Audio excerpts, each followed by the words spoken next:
So, who's the sign leader, prayer leader today? Is it Joey? Okay, Joey, lead the prayer. Everyone, please stand up. As we all say in the name of the Father, the Son, and the Holy Spirit, Amen. Our Father, who art in heaven, holy be your name. Your kingdom come, thy will be done on earth as it is in heaven. Give us this day our daily bread, and forgive us our sins, as we forgive those who sin against us. Do not bring us to test, but deliver us from evil. Amen. In the name of the Father, the Son, and the Holy Spirit, Amen. So, good morning, grade 7 sa Sunflower. Good morning, teacher. So, before you take your seats, arrange your chairs and pick up a piece of paper around you, under your chairs. Okay, so before we begin our formal session for today, let's make sure that everyone is here. You can class gallery of us. See who's here. Only Miss Agogo is not around this.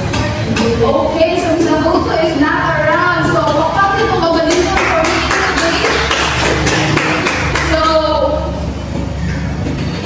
welcome to our class, English class. Analyzing sound devices, specifically on the material. So, before, let's identify the objectives or no objectives. Identify an material which means in poetry. Demonstrate the ability to identify onomatopoeic words in poetry. Exhibit active listening and engagement. And develop importance of the presence and the impact of onomatopoeic words, sounds, and everyday life. So, let's have first two activities before our formal discussion. Is it okay? Yes, okay. For the first activity, I want to group the class into two. So this will be group 1, Hanishan Buha, and this will be group 2. Group 1 ni and then group 2 ni. So I will be giving strip colored paper. For group 1, there will be in yellow and in green. So each group, provide ko of speaker and an audio clip. So hindi naman yung buhat ng aming class before na mo vlog sa discussion is isulat ninyo sa kanang mga strips kung saan inyong nadunggan. Words that imitate sounds. Kung saan yung nadunggan sounds, isulat na yun. And then after yung suwat, ibutang i-paste sa whiteboard, diri ang group 1 o diri ang group 2. So, here is the speaker. Group 1. Start na ta? Yes, teacher. Again, inyo rin yung bottom tayo, isulat sa strip colored paper ang nadunggan yung mga words that imitate sound. And after, i-paste this sa whiteboard and then I will call a representative to answer 3 questions dahil sa'yo na kayo guys. So, please.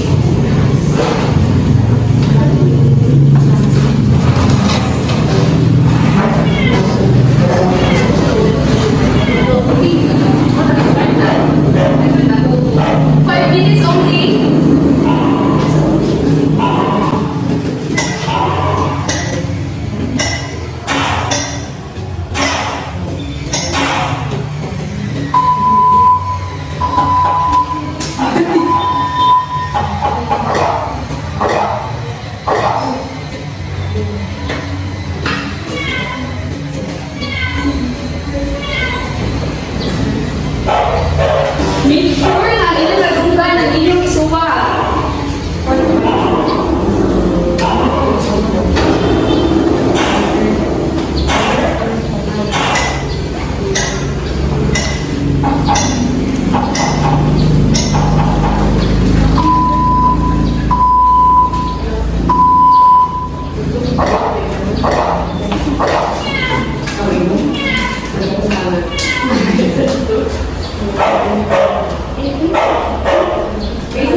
Sige, ako na rin mo.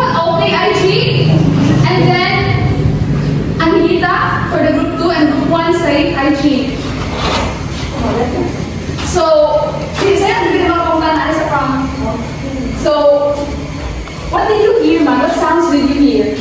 So I have heard, or we have heard the sound, or the sound of cat.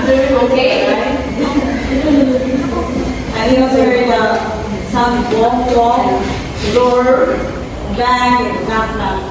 So, group 1, na-identify din nila ang sakto ang among gi-provide nga audio. So, may question, Miss IG. So, where did you hear this kind of sounds, man? Where did you hear this kind of sounds? So I heard the sound in the speaker itself. Aside the speaker, dapat sa iyo na, doon na rin sa iyong palibot? Yes. Yes, obviously. Yes, I have obviously. heard already the sound of the man. The walk, roar, bang, bang. I already heard all of this. Okay, very good. And then, do you think these sounds are important? Yes, it is important Because it's important because it will help us to identify what kind of animals are these. Right? Okay. okay, the general class Miss IG and Miss Angelita. Oh,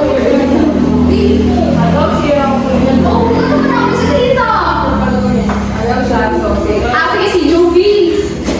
To the rescue. Okay, so as what we have heard, So sounds did you hear, man? so as what we have heard in our group 2, we have heard the buzz, the boom, the tick-tock, the beep-beep, and then the gulp, which is you are drinking, like drinking water, like that. So, yes. So, correct point, na-identify ko nila ang 5 na audio sounds na akong di-provide. And then, aside the speakers, where did you hear these sounds, man? Okay, we hear it in our surroundings. Okay, very good. Yes, especially in our community, and also we hear it in our house. And the bus also we hear it in our surroundings, in the nature. And then the boom, we hear it in like there's a fire, like there's a boom, like that. And then the TikTok, we hear it from our shoes, and then the beep, we hear it from the different cars. Okay, very good. And then in our club, we hear it in our self, throat. Okay, so do you think these words are important? Yes, it's very essential for us to have this kind of sense of sounds. Sound sense. Yes, it's very These type of sounds are very important. Ganun ba ni? teacher, because through these sounds we can identify which sounds as what we have, as what we're going to as what we are going to tackle today, teacher. Okay, thank you. Let's give her a round of applause, please. And identify the speaking of Taro and Jovino. So, these words are the words that animate sound. So, kani siya, magungga na naman siya sa palibot na to. Ibang lakaw ka sa corridor, sa akong balay. So, let's find out sa itong second activity. Unsa tayo? Naapakasan siya sa poetry. Are you familiar with poetry class? Yes, we're going to discuss class meeting now. So, para natin i-identify ang mga ano mga poetic sounds or words na nasa poetry. Now, the third activity 2 is finding onomatopeias.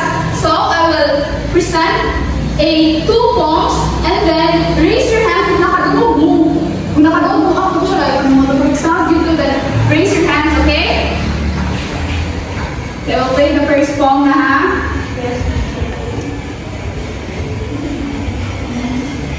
The noisy house. The net goes crack. The roof goes flat. The car goes boom. The plane goes zoom. The gas goes hiss. The dryer goes whiz. Okay, I will play it. The second time around, okay? Parang ilaw mo. The Kung noisy tayo house. sa hindi tagod. The net goes crack. The yolk goes flat. The car goes boom. The plane goes zoom.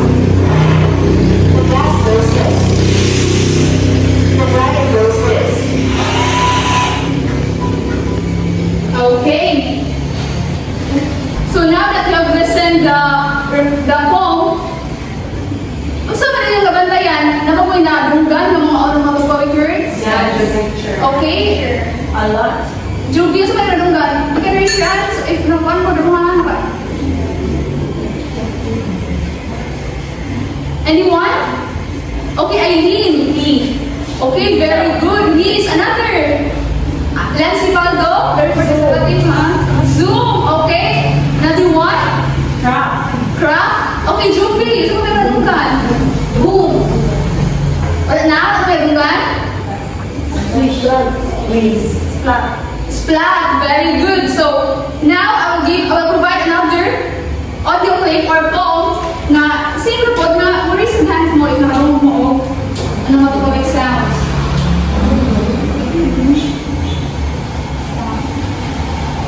Begin. Crack, crack. Stop, stop. Swish, swish.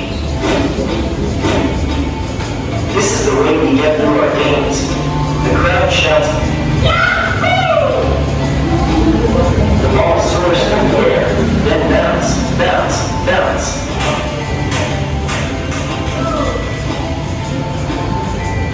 The audience holds their breath.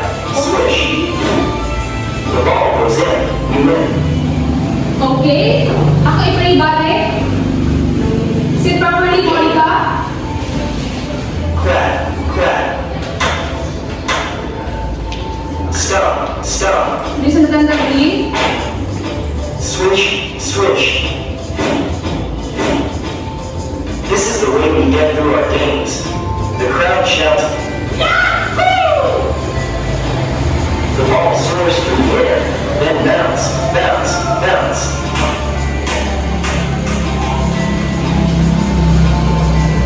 The audience holds their breath. Swish. The ball goes in. You win. So, raise your hands if you heard another onomatopoeic sound. Okay, Eileen? Clap. Okay, very good. Jessa? Stomp. Juvie? Yahoo! Yahoo! Okay, very good. Miss Leslie? We heard swish. Switch. Okay, very good. So, another Juvie? Bounce, bounce. Okay, very good. So, those words are the words that imitate sounds na maato ma-apply po, not just idea na magugano sa mga surroundings, but also not just sa poetry. So, sa katong activity nga na minong mo and then you identify, what did you learn? Okay, Jovi, how did you find the activity, man? Very easy to identify the sounds. Very easy. Okay, let's see. Fun, teacher. Okay, fun. So, how did you feel when listening to the poem? Nga naa ang mga onomatopoeic sounds. Leslie? For me, teacher, I have heard the poem, but I haven't learned yung mga words na ordinary sa sound. So, how did you feel, man, while listening to the poem? Nga naa ang mga onomatopoeic sounds? Nakatapang ba siya? O ano mo? Okay. Very helpful. Okay, very good. So, do you think those onomatopoeic sounds nga inyong nadunggan important to the poem? Importante ba siya? Yes. Okay, why man, Miss Aichi? Ano importante sa poem? It is important, no, that sound, those sounds will be integrate sa poem because in that way we can be able to identify that, oh, that's the dog passing by. Very good. So, parang naghatag siyang idea sa mga naitay mo sa poem and then it adds emotion. So, today, haloan na to. After this, haloan na to kung unsa nagbigay ang onomatopoeic sounds, unsa yung use, most especially sa poetry. So, I will give you to teacher Wendell for the discussion proper. So thank you, teacher Nicole. So how did you find the activity class? Is it fun? Is it engaging? Yes, thank you. So why do you think onomatopoeia is very important, not just in poetry, but in our lives? So in this part of the lesson, we will go into tackle deeply what is onomatopoeia. So class, please read. Onomatopoeia is a word that sounds like the noise it describes. The spelling and pronunciation of that word is directly influenced by what sound it defines in real life. All onomatopoeia words describe specific sounds. So that's it. So basically, all words that constitute a sound, that it resembles a sound, is a word that we call onomatopoeia.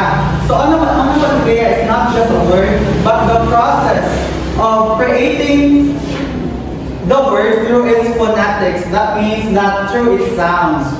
Alright? So all onomatopoeia words describe specific sounds. So these are some examples of onomatopoeia. So,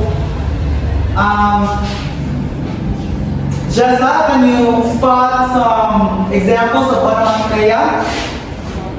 Ay. Yes, very good. Ayi. Ano pa ilain? Miss Jovi.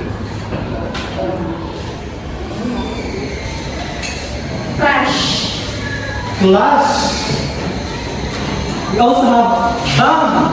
So, for example, na ang class ni Jovi ng mana dahil ang classmates niya ayi. So that is an example of onomatopoeia. So we also have clunk, clunk.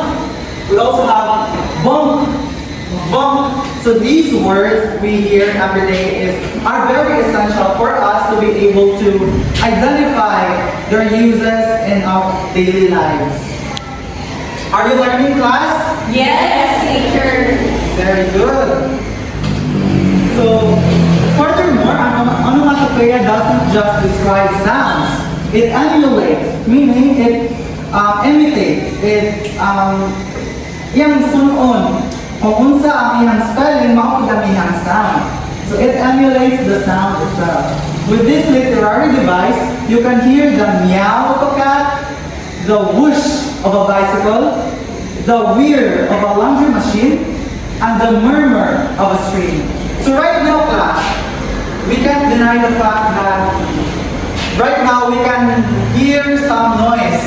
So can you identify some noises that we can say an example of onomatopoeia? Okay, Juby?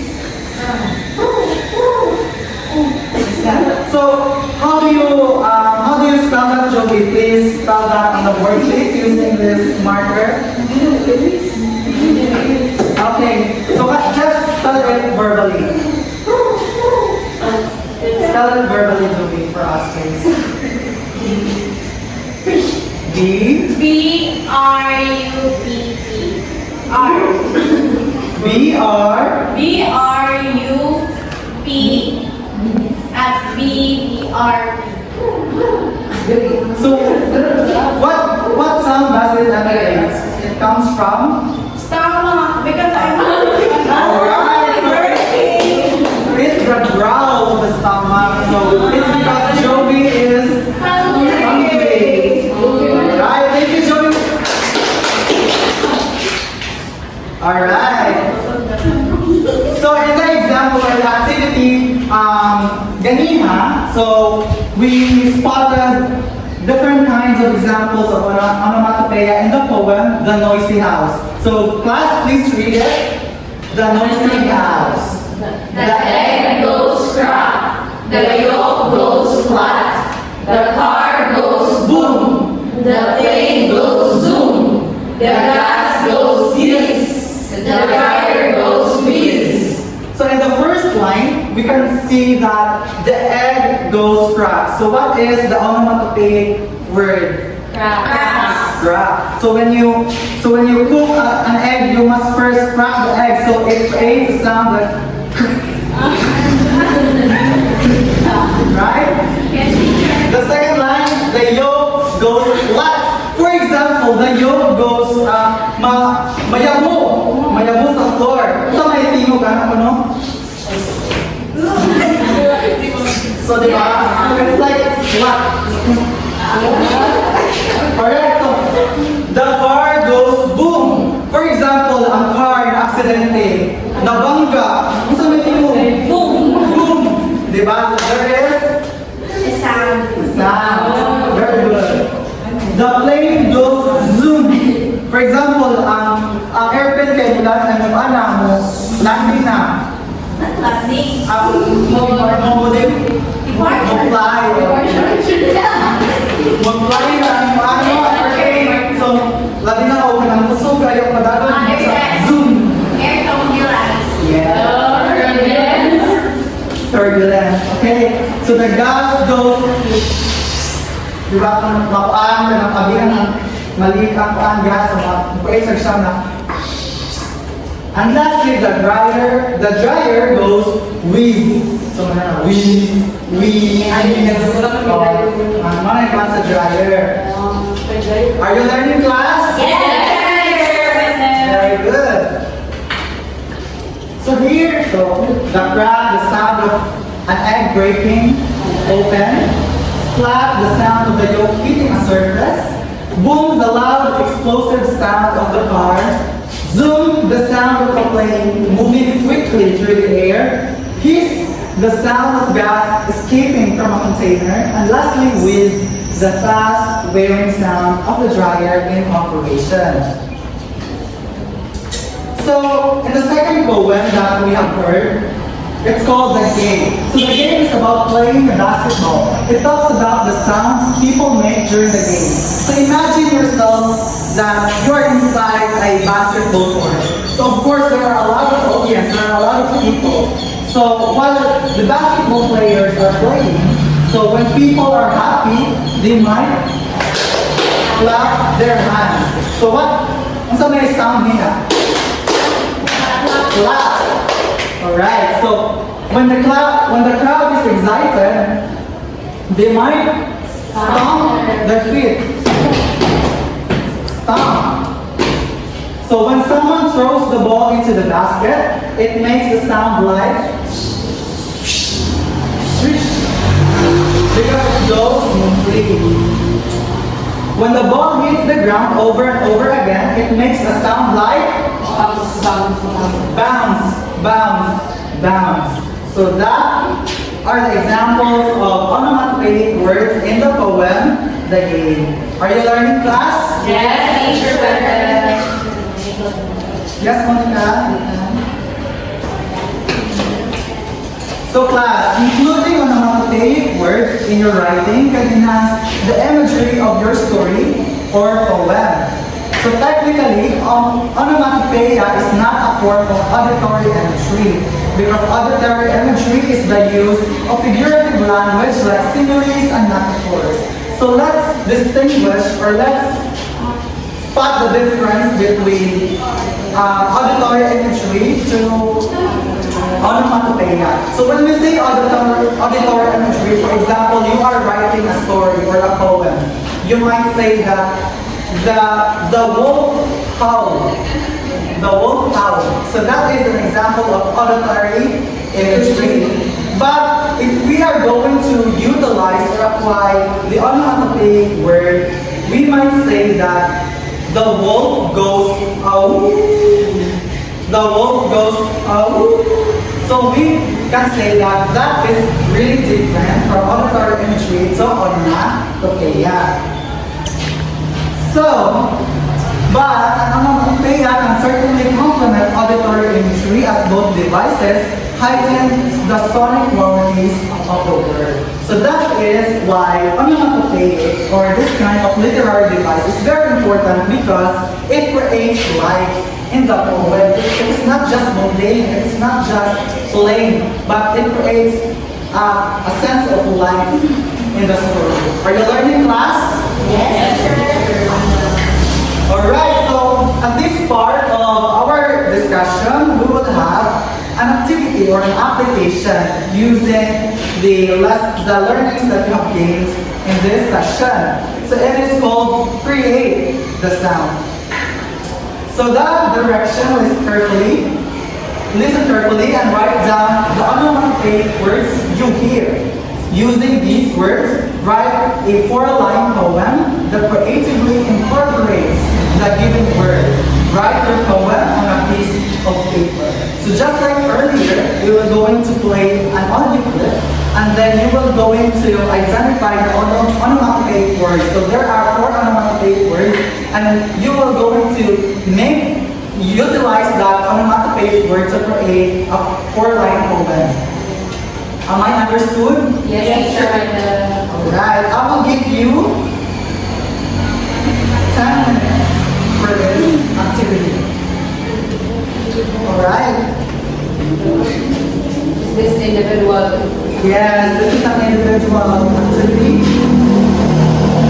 You will use 1/4 sheet of paper. Alright, I am going to play the audio clip twice. Or if you're going to ask me to play it again, then say so.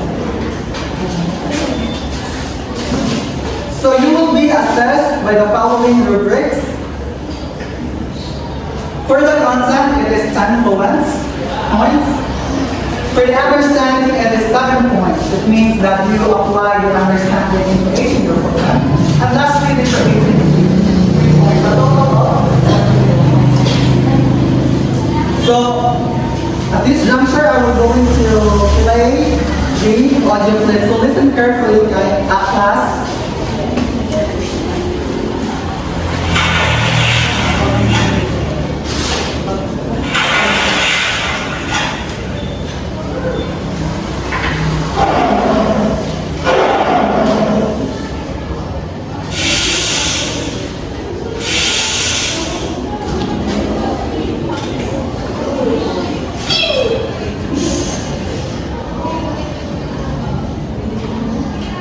Alright, I will play it again.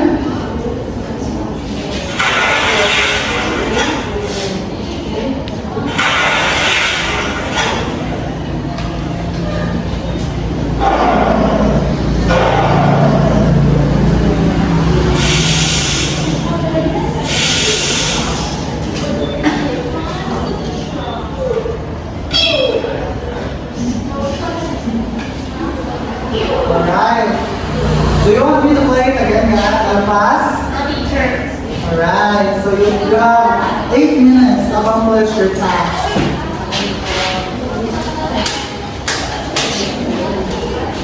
If you have any questions, don't hesitate to ask. Okay? Sir, needed na ang tanang kalugan ng list incorporate sa 4-line poems or pwede na duha, 1, 2, 3. Yes. Yes. It's not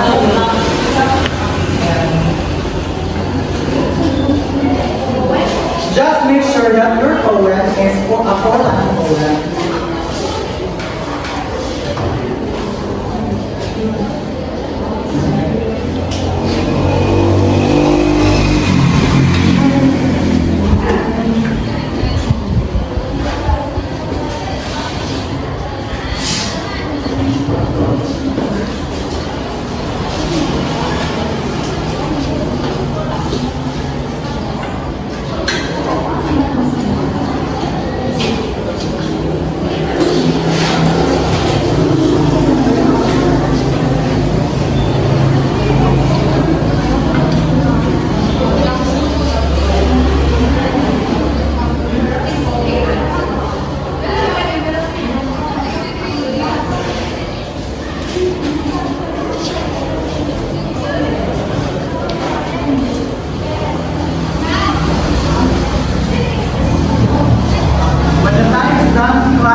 Or volunteers to present their work in front of the class.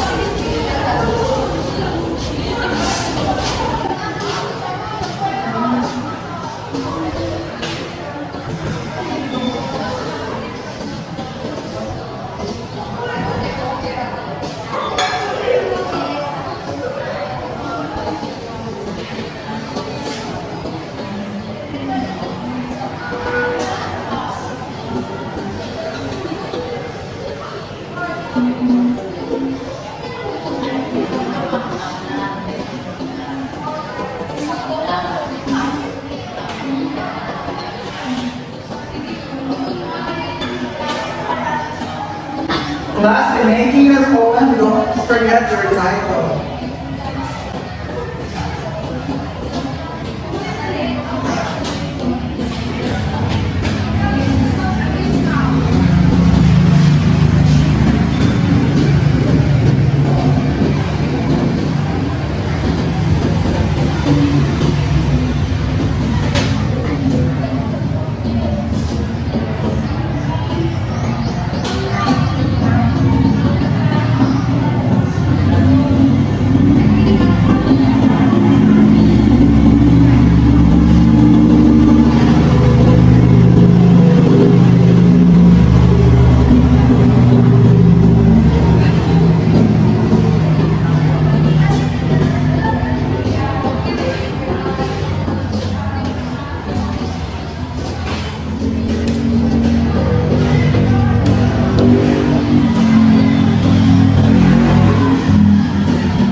Are you done, class? Not yet. Okay, take your time. You still have 5 minutes.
Alright, class, time is up.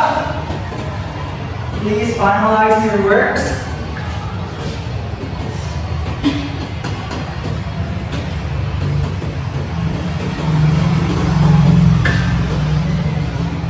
Alright, so now let's have two volunteers to present their work. Any volunteers? Alright, so there's no volunteers, so I'm going to pick two persons or pupils to present their work. Firstly, I would like Lazzy to present her work. Lazzy, please come here to the front. Let's give her a round of applause.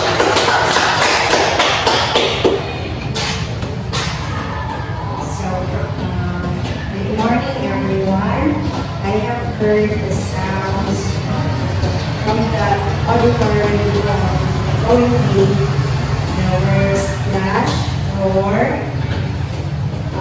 and peal. So I use those words in my poem entitled "The Truths of Healers." So my poem goes like this. A pail of iced water splashed above me. Then the roar of frustration arose inside that nobody can see. Like an arrow from the fields of archery, it went like pew! Truth slapped my face, and it's so ouchy. Wow. So thank you, Lazzy. Yes.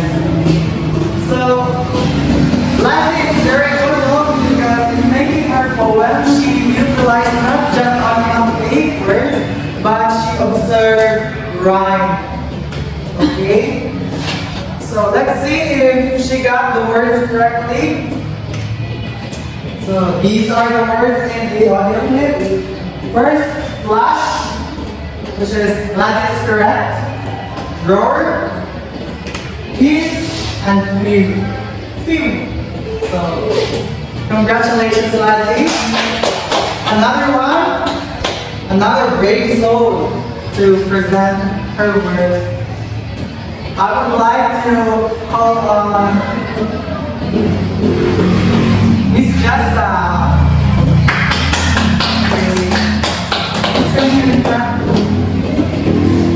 Miss Kara.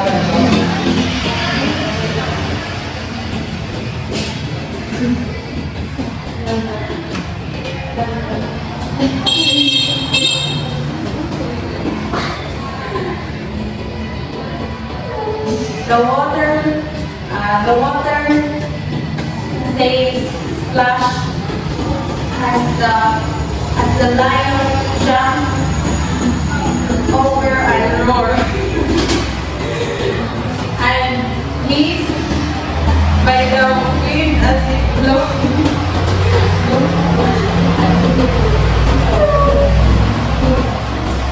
As you when the girl Alright. Thank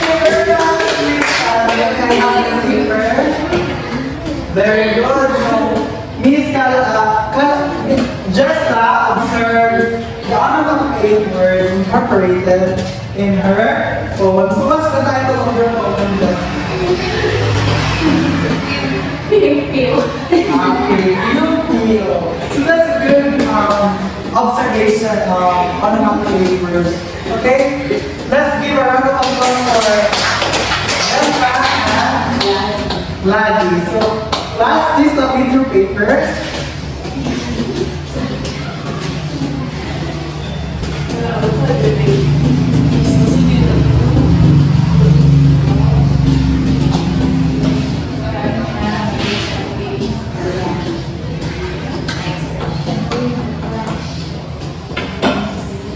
Class teman-teman.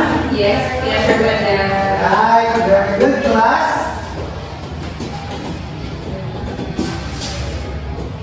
So, alright, that's all for today, class, for this part of the lesson. Miss Joey, can you please sing properly? Alright. So I hope that you've learned something about onomatopoeic words. So just sit there because we're going to have another activity for this lesson. So I will give the floor to Ms. Shabby. But before anything else, do you have any questions? None so far, sir. Alright, that's good. So Ms. Shabby, you can have the floor. So thank you, Teacher Wendell. So are you learning? Yes! So I hope so. So for this activity class, we will have an assessment to further assess your understanding regarding on the topic.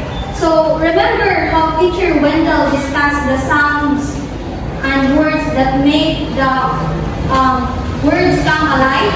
Yes, Teacher Tabby. So now, we will see how will you understand it by listening to some poems and identifying onomatopoeic words.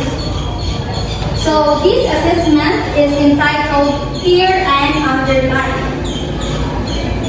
So for the directions, listen carefully to each poem and follow along with the printed handout provided na akuyatan later on. And then as you listen, underline all the onomatopoeic words you hear in each poem. And after underlining the onomatopoeic words, write at least 4 to 5 sentences explaining the importance of these words in poetry. So nasabtan ba? Yes, teacher. So I will be playing the audio clip.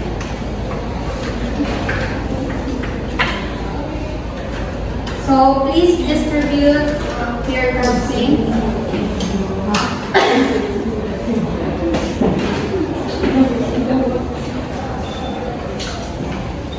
Okay, naka-receive na bang tanan? Wala pa, Teacher Tabby. Teacher, wala ka isa.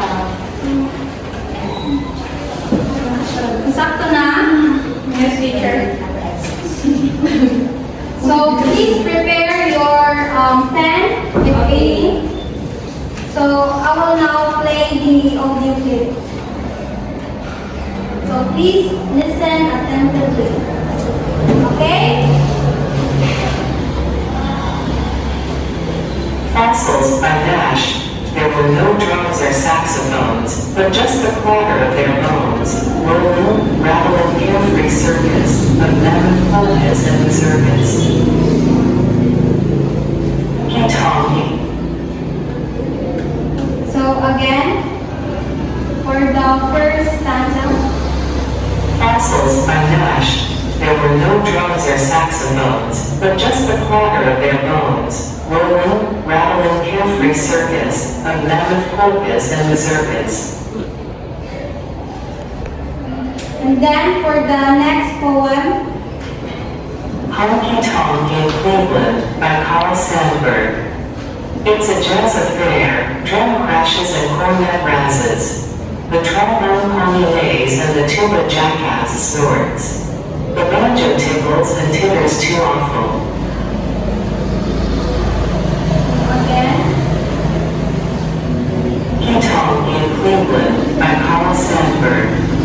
It's a jazz affair, drum crashes and cornet razzes. The trombone harmonies and the tuba jackass snorts.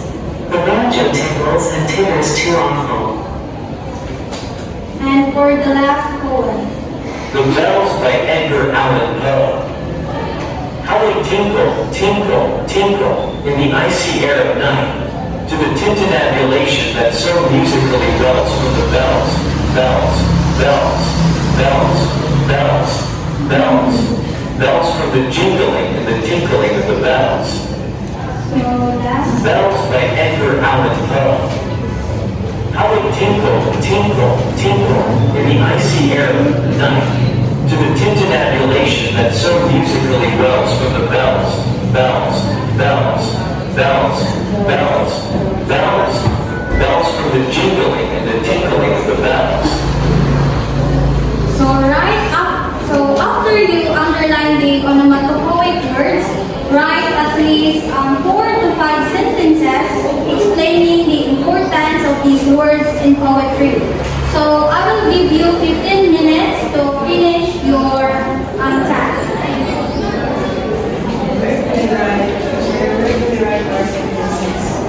belong na lang sa kanang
that you found?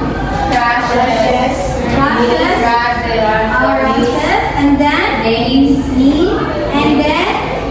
Snorts. And then the last one? Peters. Okay, 2. Tickles and tears. So, how many in the second poem? 6. Okay, so, and the last poem, please read. The Bells by Edgar Allan Poe. How it tinkle, tinkle, tinkle, in the icy air of night, to the inspiration that so musically wells, from the bells, bells, bells, bells, bells, bells, bells, from the jingle and the tinkle of all the bells. So, what are the onomatopoeic words that you found? Tinkle, tinkle, tinkle. And then? Bells, bells, bells, bells, bells, bells, bells. And then? Tinkle, tinkle. Okay, correct. So, nakakita na dyan po no, ang mga onomatopoeic words sa poem. So, please write the partial score above.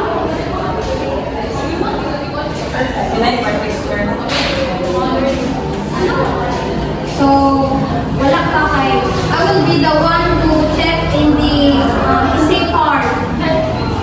So, are you done writing the partial score? Yes. So, please pass your answer sheet.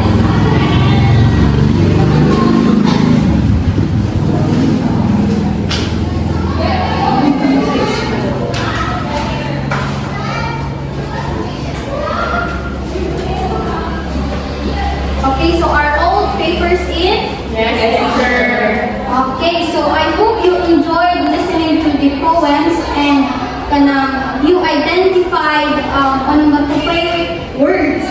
So, these words make the poems more fun and interesting, right? Yes, teacher. So, Teacher Wendell discussed earlier, these words are important and how they make the poems come alive. So, you all shared great thoughts and I hope you learned something new in this activity. Okay? So, before we end this session, I will give you an assignment to further extend your understanding about the topic. So, the assignment entitled Capture the Sound. Okay, so this will enable you to record onomatopoeic words on your surroundings. Na inyong madungog isagasa ragod kung adto. So the directions of your assignment will be record at least 2 minutes of onomatopoeic sounds using your phone or recording device. And then capture sounds like alarms, buses, or any other interesting sounds you hear outside the classroom. So ensure your recording is clear and free from background noise. And then save the recording with your name included in the file name. So upload your recording to the class group chat GC by the end of this week. And then after that, be prepared to present your recorded sounds in the class next week. And then during the presentation, play your recording and briefly explain the different onomatopoeic sounds you captured and their significance. And for the rubrics, you will be graded based on this. So for the criteria, the creativity, sound quality, presentation, and understanding. So 5 points for exceptional variety and originality in sound capture. And then clear recording with no background noise. And then for clear presentation of sounds with explanations and strong understanding of poetic sound importance. So I will be sending this rubric on our GC na lang po. Okay? Yes, teacher, Tabby. Alright. Is it clear? Yes, teacher, Tabby. So do you have